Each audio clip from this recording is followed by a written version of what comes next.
नमस्कार, स्वराज एक्सप्रेस में आप सभी का स्वागत है। मैं हूं आपके साथ कपिल मिश्रा और बात करेंगे चैतन्य मास्टरमाइंड की। जी हां, छत्तीसगढ़ के चर्चित शराब घोटाला मामले में पूर्व सीएम भूपेश बघेल के बेटे चैतन्य बघेल को लेकर बड़ा खुलासा हुआ है। चैतन्य ईडी की गिरफ्त में है। अब ईओडब्ल्यू भी उन्हें रिमांड में लेने की तैयारी कर रही है। 15 सितंबर को ईडी ने 7,000 से ज्यादा पन्नों का 5वां पूरक आरोप पत्र कोर्ट में दाखिल किया है, जिसमें चैतन्य बघेल के 1,000 करोड़ रुपए से ज्यादा की रकम को हैंडल करने की पुष्टि हुई है। आरोप पत्र में यह भी खुलासा हुआ है कि इन पैसों की डील के लिए व्हाट्सएप में बिग बॉस ग्रुप बनाया गया था। व्हाट्सएप में चैतन्य ने कब किसे कॉल किया, कितनी देर बाद की, सिंडिकेट से जुड़े अन्य लोग कैसे पैसे की डील करते थे, इसकी पूरी जानकारी है। आरोप पत्र में इसका स्क्रीनशॉट भी लगाया गया है और इसी के बाद बीजेपी ने चैतन्य की घेराबंदी शुरू कर दी है। तो आप देख सकते हैं चैतन्य बघेल जो है, पितृपक्ष का महीना है और पितृपक्ष में ऐसा कहा जाता है पूर्वजों द्वारा, ज्ञानी पंडितों द्वारा, कि जो बाप का क्रियाकलाप था उसको बेटा को भुगतना पड़ता है, चाहे लाभ का हो चाहे हानि का हो। इसलिए इसमें ज़्यादा कहना मुझे उचित नहीं है। जो जैसा करेगा वैसे भरेगा। तो आप देख सकते हैं कि ब्लैक मनी को रियल एस्टेट प्रोजेक्ट में जो है निवेश किया गया था। बिग बॉस नामक ग्रुप, जो व्हाट्सएप ग्रुप है, उस पर चैटिंग की गई थी। उस पर पूरे सिंडिकेट का जो खुलासा ईडी ने किया है, साथ ही स्क्रीनशॉट भी लगाया है बिग बॉस नामक व्हाट्सएप चैटिंग का।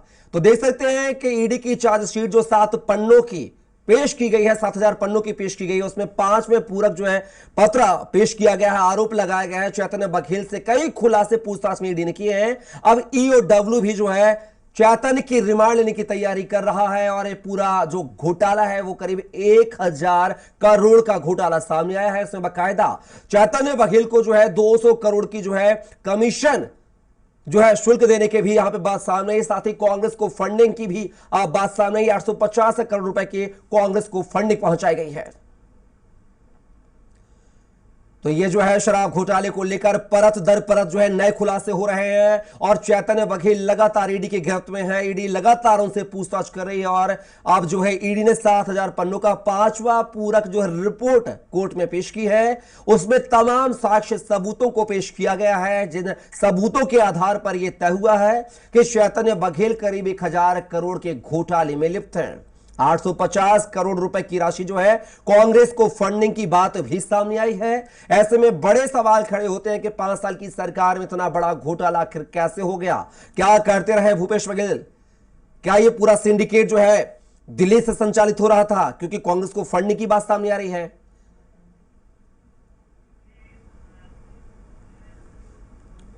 और इसी पूरे मुद्दे पर चर्चा करने के लिए हमारे साथ जो है बीजेपी से नेता रविंद्र सिंह जी जुड़ गए हमारे साथ। और रविंद्र जी, जिस तरीके के ये आरोप जो है पत्र में शामिल किए गए हैं, 7,000 पन्नों का आरोप पत्र जो है पूरक आरोप पत्र पेश किया गया है कोर्ट में, क्या लगता है कितनी सच्चाई है? क्या ये कोई इससे और भी बड़ा घोटाला हो सकता है? क्या पूछताछ में और खुलासे हो सकते हैं?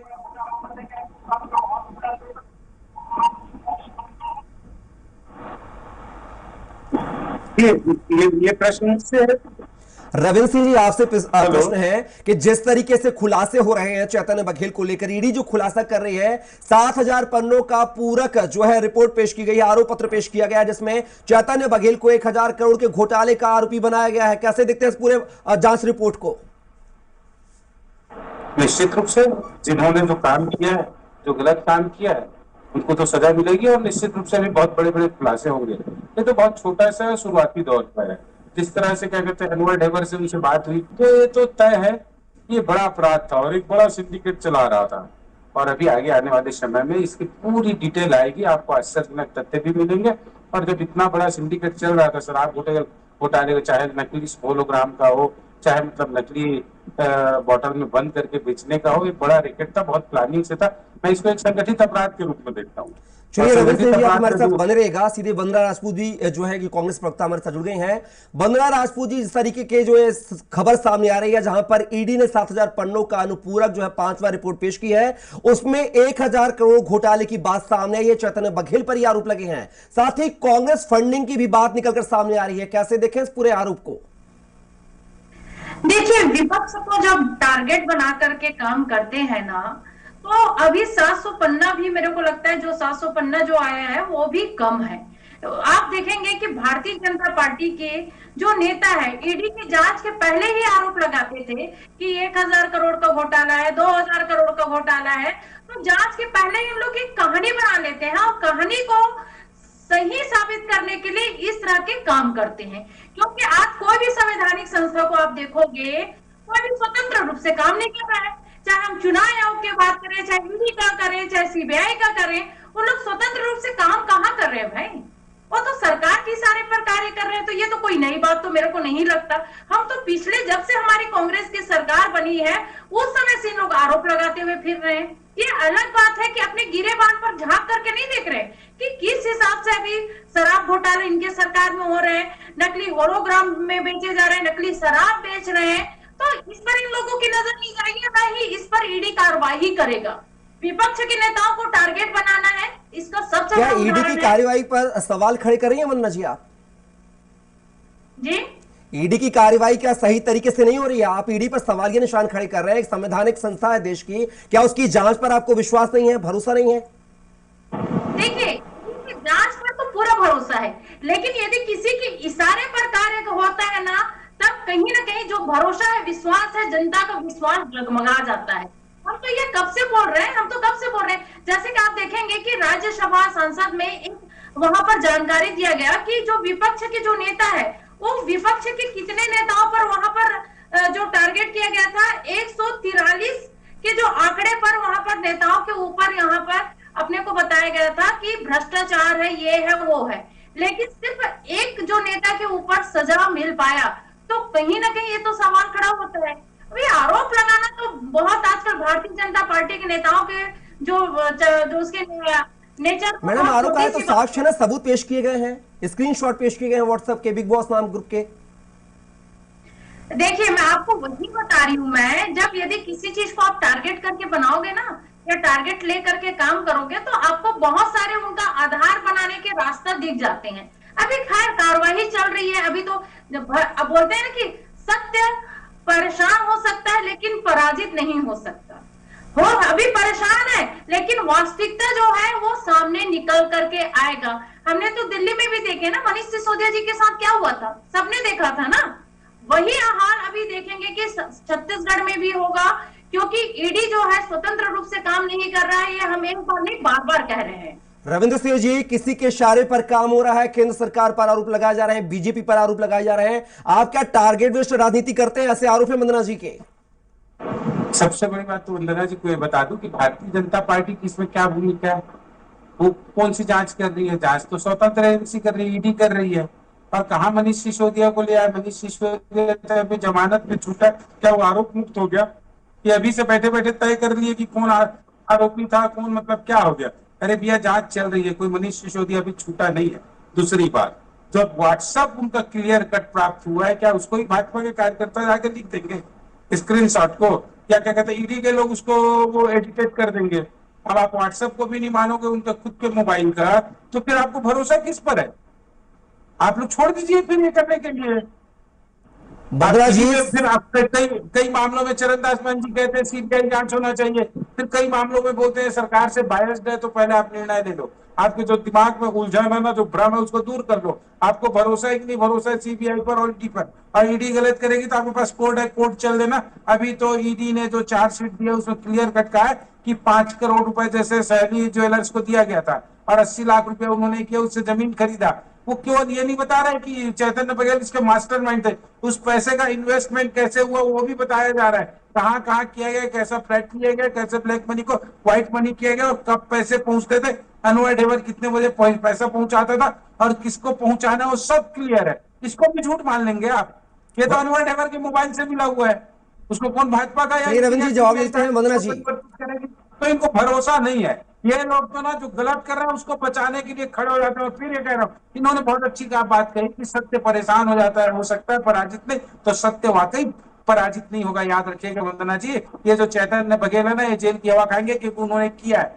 उन्होंने गलत किया, इसलिए आज है, इसलिए बार बार हाई कोर्ट से उनकी जमानत याचिका खारिज हो रही, नहीं तो उनको जमानत भी मिल जाती। आप खुद इंतजार करिएगा, चैतन्य बघेल का अपराध प्रमाणित होगा। भूपेश बघेल ने जो गलत किया था, शराब सिंडिकेट चलाया था और कांग्रेस सरकार ने चलाया था, वो बेनकाब होगा और दोषी बख्शे नहीं जाएंगे। वंदना जी, खड़ा है रविंद्र सिंह जी प्रतिक्रिया ले लेते हैं। वंदना जी, आप पर बड़े आरोप लग रहे हैं, आप आरोप लगा रही हैं कि बीजेपी के इशारे पर सब कुछ हो रहा है, सरकार के, केंद्र सरकार के इशारे पर हो रहा है। लेकिन मैं आपको बता दूं, जो आप सवाल निशान खड़े कर रहे हैं कि किसी के इशारे पर हो रहा है, केंद्र सरकार करवा रहा है, लेकिन 2013 में सुप्रीम कोर्ट ने खुद कहा था, 2013 में केंद्र में आपकी सरकार थी कि पिंजरे का तोता बनकर मत रहिए, सरकार को यह निर्देश दिए थे सीबीआई मामले को लेकर। क्या आज वही स्थिति नजर आ रही है क्या? देखिए, अगर 2013 की आप बात करते हैं तो 2013 या उससे पहले कोई भी जो संवैधानिक संस्था था पूर्ण स्वतंत्र रूप से कार्य होता था। अरे मैडम, आरोप तो आपकी सरकार को लगाए थे ना सीबीआई ने कि पिंजरे का तोता बनकर मत रहिए, आप निष्पक्ष कार्रवाई करिए। सीबीआई के परिप्रेक्ष्य में यह कथन कहा गया था सुप्रीम कोर्ट की तरफ से। मैं वही बता रही हूं मैं कि कहीं पर भी सुप्रीम कोर्ट के आदेश पर मैं उस पर कुछ टिप्पणी नहीं करना चाहूंगी, क्योंकि उनके आदेश जो है वो सराखों पर है। लेकिन आप देखेंगे अभी वर्तमान की स्थिति क्या है, वर्तमान में तो सभी तरफ देखेंगे, आप कोई भी संवैधानिक संस्था देखिए ना भाई। अभी सबसे पहले अगर देखेंगे मुख्य जो चुनाव आयोग प्रणाली है, तो उनका क्या हो रहा है भाई, वो तो भारतीय जनता पार्टी के इशारे पर कार्य कर रही है। इसीलिए हम लोग को इतनी बड़ा आंदोलन करना पड़ रहा है, वोट छोड़ गद्दी छोड़, क्योंकि ये लोग एसआईआर के माध्यम से कैसे काम कर रहे हैं, कैसे कहां पर गड़बड़ी कर रहे हैं, आज जनता को बहुत अच्छे से समझ आ रही है। ये तो किसी से छुपता नहीं है। आपके मंत्री को भी, राजन्ना को भी समझ में आ गई थी ये बात कर्नाटक में, तभी उनको बाहर कर दिया आपने राजन्ना को। देखिए, आप देखेंगे कि कांग्रेस की लाठी और चोर गद्दी छोड़, इनको शर्म आनी चाहिए। लोकतंत्र का अपमान कर रहे हैं। किसका वो वोट चोरी हुआ, किसका वोट था? कांग्रेस का वोट था, भाजपा का वोट था, कौन तय करेगा? पहले तो आपका ये जो थीम है, ये तरीका यही गलत है।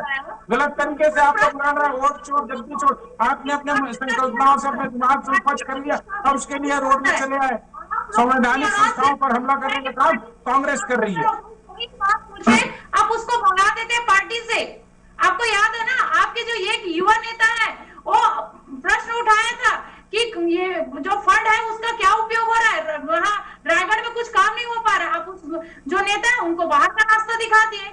मतलब आप लोग भारतीय जनता पार्टी छोड़, आप लोग वोट की चोरी करते हो, हम नहीं करते। और जो वोट चोरी हुआ इसको कैसे बोल सकते हो? वंदना जी, रविंद्र जी, वंदना जी, चर्चा को सार्थक बनाए। कांग्रेस संवैधानिक संस्थाओं पर हमला कर रही है, न तो इनको इलेक्शन कमीशन पर भरोसा, न ही किसी संवैधानिक संस्था पर। ये जो वोट चोर गद्दी छोड़ है, एक कांग्रेस की जमात के ऊपर लोकतंत्र का अपमान है। लोकतंत्र में जो जनादेश मिला हुआ है उसको कांग्रेस स्वीकार नहीं करती, इनकी पराजित और हताश मानसिकता का परिचय। रविंद्र जी, वंदना जी, आप बड़े आसानी से जो है दोष की खबरें जो है विपक्षी पार्टी पर मर देते हैं, जो केंद्र सरकार पर मर देते हैं, अपने अगेंस्ट पार्टी को मर देते हैं आप। लेकिन कवासी लखमा हो, अनिल टुटेजा हो, अनवर ढेबर हो, भूपेश बघेल हो, चैतन्य बघेल हो, एक के बाद एक लंबी फहरिस्त आ रही है। आखिर विश्वास क्यों नहीं हो रहा है? सबूत भी पेश किए जा रहे हैं, स्क्रीनशॉट दिए जा रहे हैं, पूरा सिंडिकेट भी ओपन किया जा रहा है, फिर आखिर क्यों स्वीकार नहीं करते आप लोग कि गलती हुई है? ये मामला कोर्ट में अभी चल रहा है, ये प्रकरण अभी कोर्ट में है। अभी कोई भी जो जांच चल रहा है, लेकिन किसी के ऊपर आप देखेंगे कि वो दोषी से अभी भी दोषी सिद्ध नहीं हुए हैं। और कहीं पर भी आप देखेंगे कि प्रकरण लंबा चल रहा है। अब तो इतने सारे नाम दिखाए, कोई भी एक जो अधिकारी है या कर्मचारी है या कोई नेता, ठीक है, कवासी लखमा जी कितने महीने हो गए जेल में, उसके बारे में अभी बता दें कि क्या पुख्ता सबूत उनके बारे में मिला है या क्या हुआ, मेरे को बता दीजिए। सिर्फ बैठ करके आरोप लगाने से वो आरोपी नहीं बन जाते हैं, उनके लिए पुख्ता सबूत चाहिए रहेगा।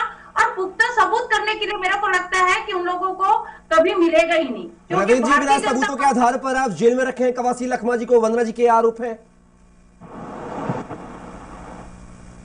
जी। सबसे बड़ी बात है, कांग्रेस की प्रवक्ता खुद कह रही है कि मामला कोर्ट में है और हम जिस पर बहस करने बैठे वो कोर्ट से निकला हुआ दस्तावेज है जिसको ईडी ने प्रस्तुत किया है। और बोलते हैं मामला कोर्ट में, हम आरोप लगा रहे हैं। हम आरोप नहीं लगा रहे, भाजपा आरोप नहीं लगा रही हो, तो ईडी का रिपोर्ट है, उस पर बातचीत हो रही है।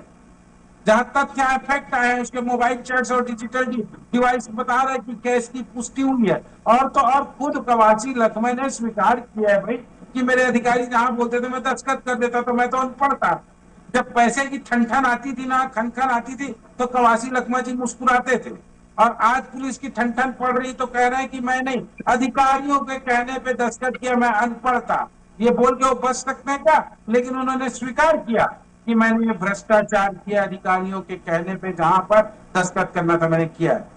कम से कम अपने ओएसडी से और अन्य उनसे पूछ लेते कि यहाँ क्या हो रहा है। सबसे बड़ी बात है ना, यहाँ पर भाजपा आरोप लगा रही है ना कुछ नहीं, जो फैक्ट आ रहा है हम उस पर बात कर रहे हैं। और कांग्रेस कहती भाजपा आरोप लगा रही, आपने गड़बड़ किया है। आपके चैतन्य बघेल इसके मास्टरमाइंड थे, 1000 करोड़ रुपए को उन्होंने मैनेज किया, 200 करोड़ रुपए खुद ही रखा और 850 करोड़ रुपए कांग्रेस नेताओं तक पहुंचे हैं। ये बिग बॉस ग्रुप से कैश डीलिंग की पुष्टि हुई है, अनवर ढेबर के मोबाइल से हुई है।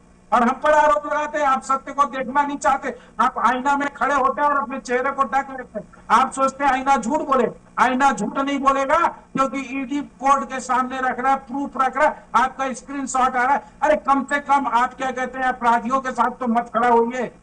चैतन्य बघेल क्या है, यदि गलत किया तो आप भी स्वीकार करो, उसको सजा मिलेगी, कोर्ट से मिलेगी। आप लोग क्यों कांग्रेस के लोग अपराधियों में प्रवक्ता बन जाते हो?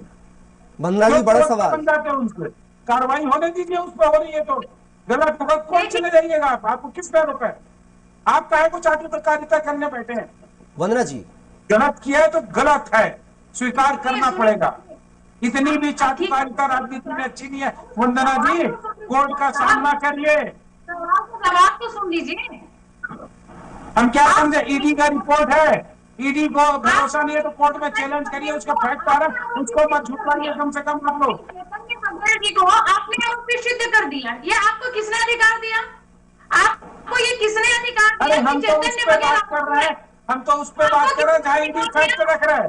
क्या हम जब इस तरह फैक्ट को, अरे भाजपा जनरेट कर रही है क्या? ये जो फैक्ट जनरेट हो रहा है ईडी कर रही है। यदि भाजपा के कहने से हो रहा है तो आप प्रूफ करिए। आपको भरोसा हो या ना हो, हमको संविधान पे भरोसा है। संविधान पे आप लोग विश्वास नहीं करते, संविधान का सबसे ज्यादा अतिक्रमण आप लोग क्यों? ये वोट चोर, गद्दी चोर, ये भी आपके दिमाग की संकल्पना है। आपके दिमाग में जो भ्रम फैला है उससे उत्पन्न ये व्यवस्था है। आप अपने पराजय को स्वीकार ही नहीं कर सकते। आप अपने नीति को और नियम को देखेंगे नहीं, केवल आरोप आप लोग लगा रहे हो, झूठे आरोप आप लोग लगाते हो। आप लोग झूठे आरोप लगा रहे हो।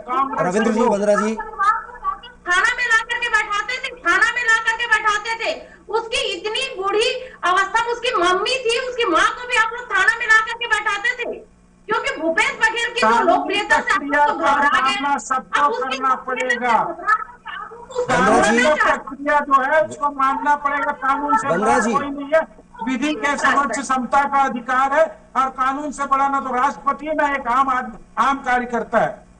उसको बुलाना पड़ेगा, आना पड़ेगा कोर्ट पे। वंदना जी, अगर आरोप लगा रही है ईडी, सबूत पेश कर रही है कोर्ट में, तो आप भी अपनी तरफ से सबूत बेगुनाही के लगाइए ना, उसमें हर्जी क्या है? लेकिन इस तरीके से किसी संवैधानिक संस्था पर आरोप लगाना या केंद्र की सरकार पर आरोप लगाना, ये मुझे लगता है जायज नहीं है। सबूतों के साथ बात करें हम कोर्ट में। नहीं, बिल्कुल बिल्कुल हम सबूतों के साथ बात करेंगे और हम भी वहां पर रखेंगे ना भाई अपना पक्ष, हम भी अपना पक्ष रखेंगे। क्या लगता है कि हम हाथ में हाथ धरे तो नहीं बैठ सकते हैं? क्यों? लेकिन इस तरह से आप चैतन्य बघेल को, भारतीय जनता पार्टी के जो प्रवक्ता भाई हैं, वो आरोपी नहीं बोल सकते, क्योंकि अभी आरोप सिद्ध नहीं हुआ है तो आरोपी नहीं बोल सकते हैं। और दूसरी बात, हम सिर्फ आज की बात नहीं देख रहे हैं, 2018 के पहले 2018 के पहले आपको याद होगा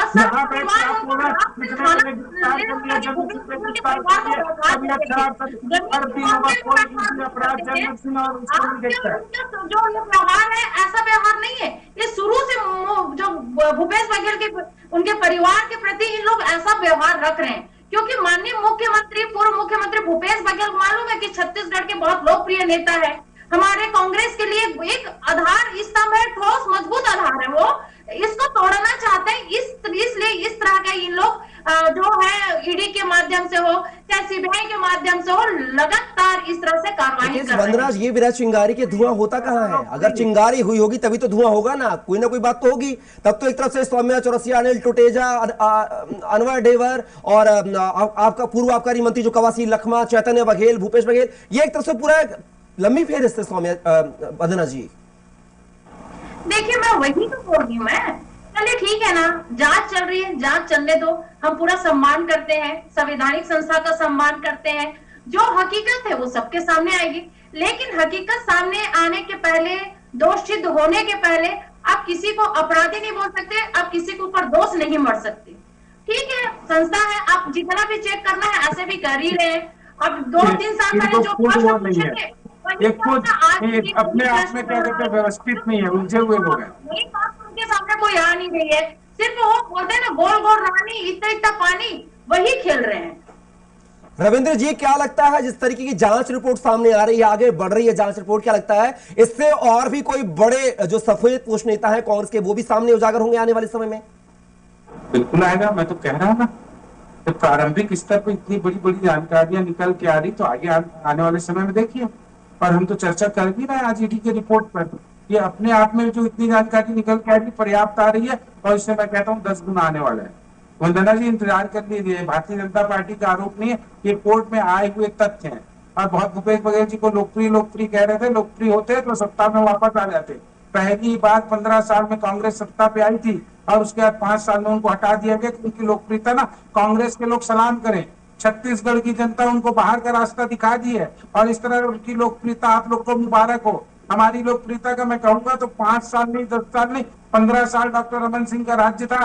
5 साल में आप लोगों ने छत्तीसगढ़ की क्या दुर्गति की थी, और भूपेश बघेल उसके मुखिया थे, तो उसको आप स्वीकार करिए। आप लोकप्रिय माने, आपको व्यक्तिगत मामला मैं कह रहा हूँ। लेकिन चैतन्य बघेल ने जो दुष्कृत्य किया है, जिस तरह हवाला से पैसे को भेजा है, मैं नहीं कह रहा हूँ ना, ये ईडी की रिपोर्ट कह रही है। शराब घोटाले में बड़ा हिस्सा लिया, कोल लेवी मामले में लिया, महादेव ऐप में शामिल था, हवाला के जरिए मनी लॉन्ड्रिंग किया, तो वो क्या कहते हैं कोर्ट के सामने ये भाजपा का तथ्य नहीं है, जांच परख के तथ्य लाया गया। आपको भरोसा करना पड़ेगा। और आप कह रहे हैं ना कोर्ट में दूध का दूध और पानी का हम इंतजार कर रहे हैं, बिल्कुल। रविंद्र जी लास्ट कमेंट ले लेते हैं, वंदना जी का लास्ट कमेंट ले सकते हैं। वंदना जी, दूध का दूध पानी का पानी कोर्ट में हो जाएगा, ऐसा रविंद्र सिंह का कहना है, और लोकप्रिय नेता नहीं है भूपेश बघेल, ऐसे वो भी आरोप लगा रखे हैं।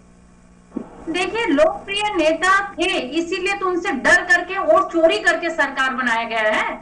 यदि वाकई में अगर सीधा मुकाबला होता तो इस तरह से वोट चोरी करने का दुस्साहस नहीं करते। और जनता को तो समझ आ रही है ना, जनता समझ रही है कि जिस नेता को हमने वोट डाला था उस नेता को वोट नहीं मिल पाया, तो हमारा वोट गया कहां। आज छत्तीसगढ़ की जनता के मन में ये प्रश्न आ रहा है, और जाहिर सी बात है प्रश्न आना भी चाहिए, क्योंकि जनहित के जितना काम पूर्व मुख्यमंत्री भूपेश बघेल ने किया ना, छत्तीसगढ़ की संस्कृति, छत्तीसगढ़ की परंपरा और रीति रिवाज को संवारने का, आज के भारतीय जनता पार्टी के सरकार में क्या हो रहा है साहब, नग्न पार्टी किया जा रहा है, नग्न पार्टी किया जा रहा है। ये इनके संस्कार है, ये इनके पार्टी के संस्कार है। भारतीय जनता पार्टी के संस्कार में अब गलत हो रहा है तो पुलिस ने तुरंत कार्रवाई भी की। गाली दिया जाता है, मां बेटियों के नाम से गाली दिया जा रहा है। चलिए रविंद्र सिंह जी और वंदना जी, समय का अभाव है, दोनों में हमारे चर्चा में हिस्सा बने, उसके दोनों मेहमानों का बहुत शुक्रिया। वंदना जी, रविंद्र जी, दोनों का शुक्रिया। तो जो है ईडी की कार्रवाई लगातार जारी है, चरम पर है, और करोड़ों की हेराफेरी के मनी लॉन्ड्रिंग के आरोप जो है चैतन्य बघेल पर लगे हैं। जिस तरीके से जो रिपोर्ट पेश की गई है, 7000 पन्नों की 5वीं अनुपूरक रिपोर्ट कोर्ट में पेश की गई है, उससे तो अंदेशा यही लगाया जाता कि एक बड़ा घोटाला छत्तीसगढ़ में हुआ है शराब घोटाले को लेकर।